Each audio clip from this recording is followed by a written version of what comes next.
Are we only half alive? 매일 성경 묵상을 돕는 해설 가이드입니다. 안녕하세요, 묵상 코치입니다. 함께 읽고 나눌 말씀은 데살로니가후서 2장 1절에서 17절까지 말씀입니다. 바울은 주의 날이 이르렀다라는 거짓 교사들의 주장에 흔들리지 말라라고 교훈합니다.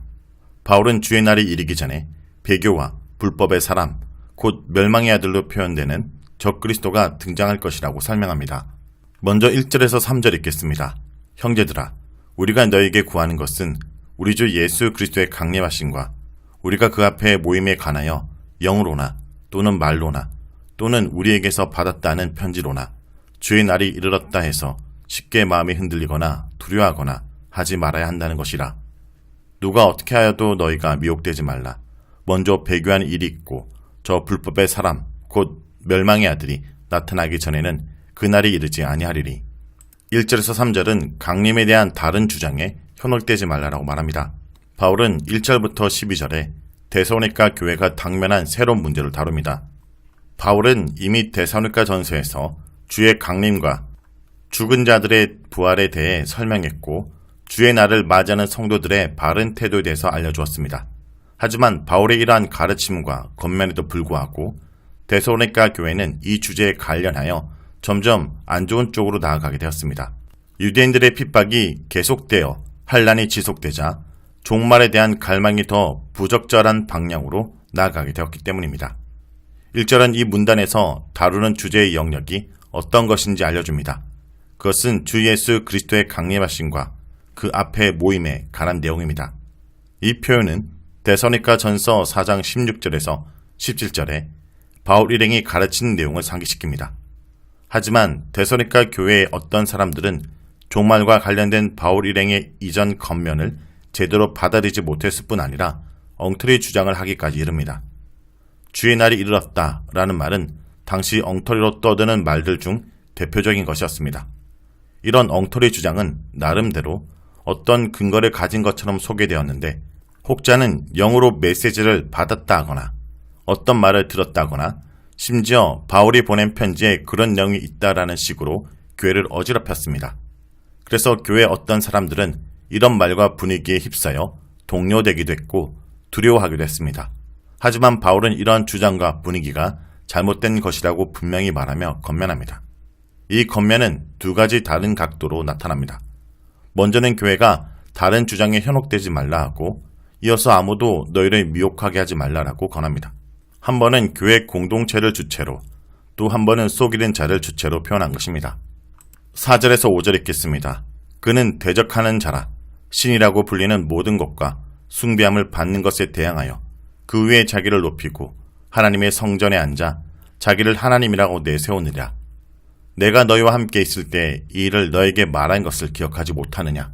4절에서 5절은 배교와 불법의 사람이 먼저 와야 한다라고 말합니다. 바울은 왜 아직 주의 날이 이르지 않았다라고 판단하는지 그 근거에 대해 설명합니다. 그것은 배교와 불법의 사람이 먼저 있어야 한다는 것인데 아직 온전한 배교가 이루어지지 않았고 또한 불법의 사람도 분명히 나타나지 않았다는 점에 있습니다. 3절에 이 점을 명확히 제시하고 4절에서 5절은 이 불법의 사람의 모습이 어떤지 설명하고 그런 내용이 이미 데살로니가 교회에 전달되었다는 점을 상기시킵니다. 배교가 정확하게 무엇인지 명확하지 않으나 아마도 교회의 가르침과 질서뿐 아니라 일반 체제와 질서 모두를 무너뜨린 사람과 세력의 행위를 가리키는 듯 보입니다.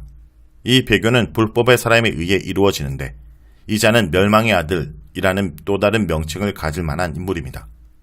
종말의 구원을 이루고 하나님의 영광을 드러내는 하나님의 아들이 아니라 사람들을 유혹하여 멸망으로 이끌 뿐 아니라 결국 자신도 멸망당하게 되는 인물입니다. 또한 그는 자신을 스스로 높여 하나님인 것처럼 내세우는 자이며 그렇기에 결국 하나님과 대적하여 맞서려는 인물입니다.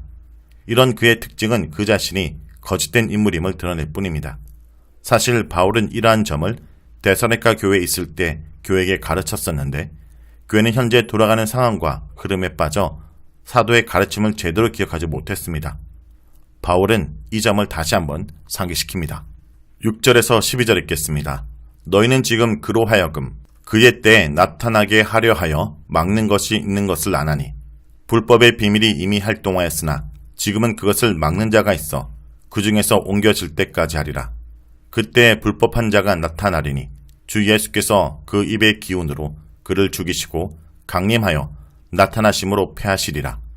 악한 자의 나타남은 사탄의 활동을 따라 모든 능력과 표적과 거짓 기적과 불의의 모든 속임으로 멸망하는 자들에게 있으리니 이는 그들이 진리의 사랑을 받지 아니하여 구원함을 받지 못함이라.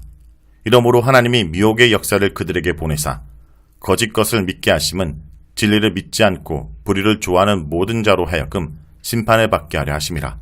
6절에서 12절은 아직 그때가 아니다 라고 말합니다. 바울의 권면이 어떤 점에서 적절한지 본절은 다른 각도에서 설명합니다. 중요한 점은 아직 때가 아니라는 것인데 그렇게 판단하는 이유는 아직 불법의 비밀이 그렇게 활발히 활동하지 않는다라는 점에 있습니다. 바울은 6절에서 7절에 그런 판단을 설명하고 이어 8절에서 12절에 불법자의 멸망과 교회에 다시 상기시키는 말을 추가합니다. 바울의 판단은 아직 불법의 비밀이 활발하게 활동하지 않았다는 점에 근거를 두고 있습니다. 불법의 세력은 이미 어느 정도 활동하고 있지만 막는 것이 또한 있어서 지금 활발하게 진행하고 있지 못하다고 말합니다. 때가 되면 막는 자가 옮겨지게 될 것이지만 아직 그러한 상은 아니라고 바울은 판단합니다. 자연히 지금은 불법한 자가 배교를 익히는 상황이 아닙니다. 따라서 주의 날이 이르렀다는 주장에 현혹될 필요가 없습니다.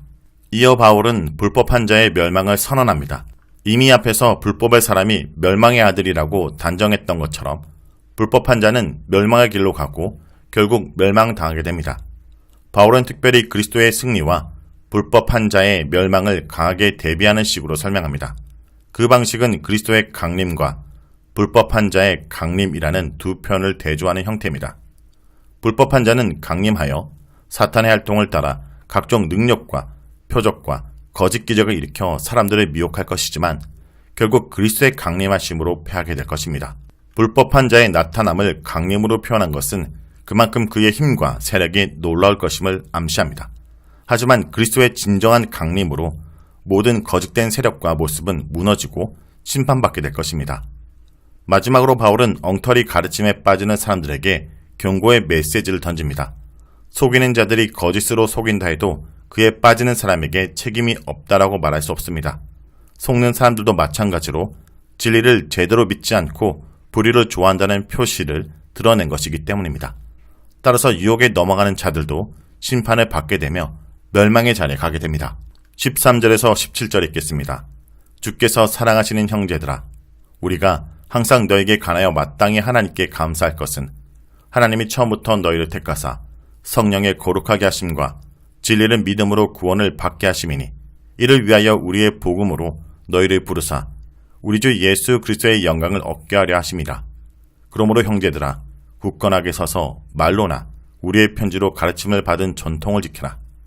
우리 주 예수 그리스도와 우리를 사랑하시고 영원한 위로와 좋은 소망을 은혜로 주신 하나님 우리 아버지께서 너희 마음을 위로하시고 모든 선한 일과 말에 굳건하게 하시기를 원하노라.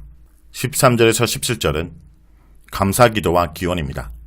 바로 앞에서 바울은 미혹당하는 자가 구원을 받지 못하고 멸망하는 것을 강렬하게 말했습니다.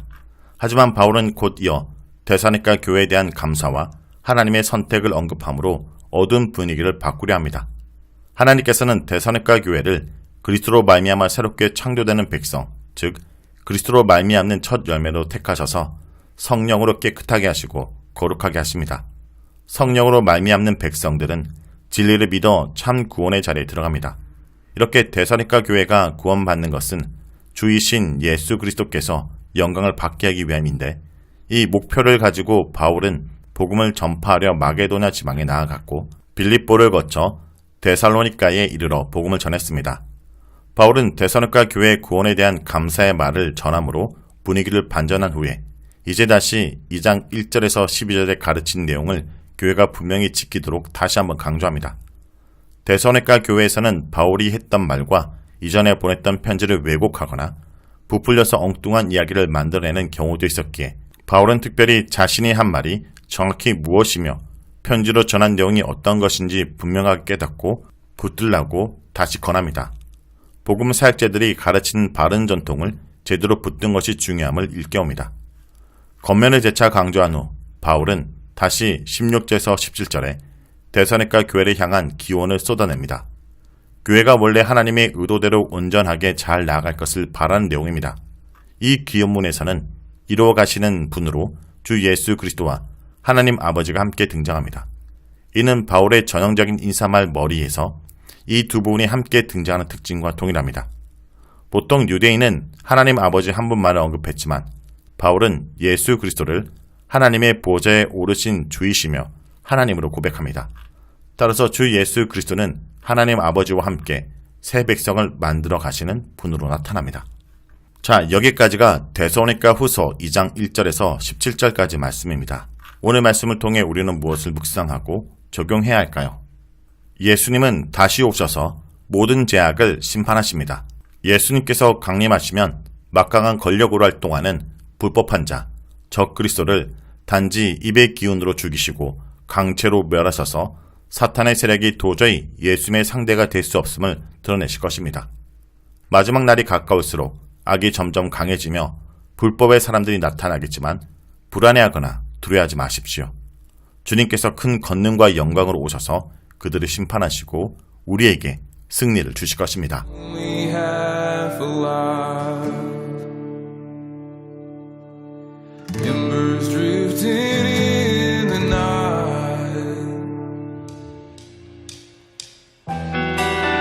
이 시간 여러분들 괜찮으시다면 다 같이 자리에 일어나셔서 기쁨으로 크신 주님의 그 이름만을 찬양하며 나아갑시다.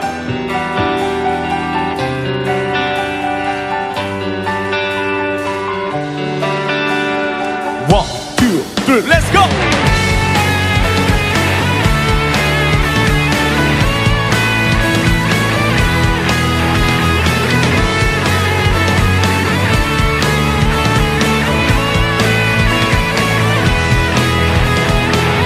우리 포도주 되고 우리 포도주 되고 눈먼 자 눈을 뜨네 주밖에 없네 주밖에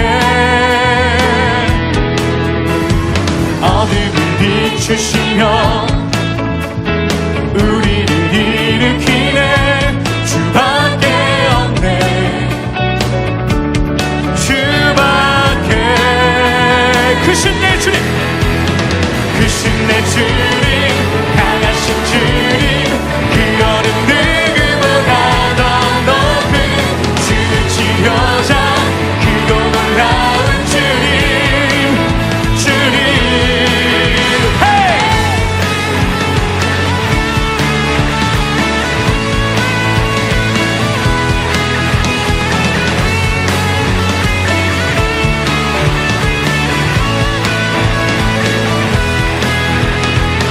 우리 포도주 되고 우리 포도주 되고 눈먼 자 눈을 뜨네 눈먼 자 눈을 뜨네 주밖에 없네 바로 오직 주밖에 주밖에 어둠을 비추시며 어둠을 비추시며 우리를 일으키네 주밖에 없네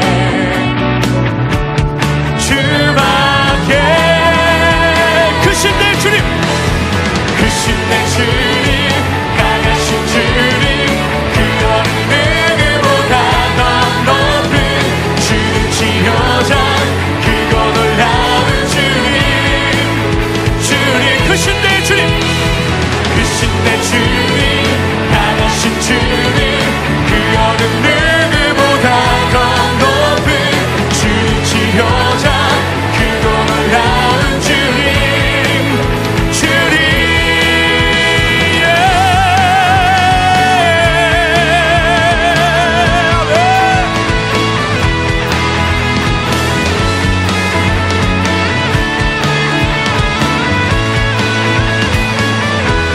그 누가 멈추리요 그 누가 멈추리요 주가 함께 하시면 그 누가 대적하리 주 함께 하시면 그 누가 멈추리요 주가 함께 하시면 그 누가 대적하리 주 함께 하시면 그 누가 멈추리요 주가 함께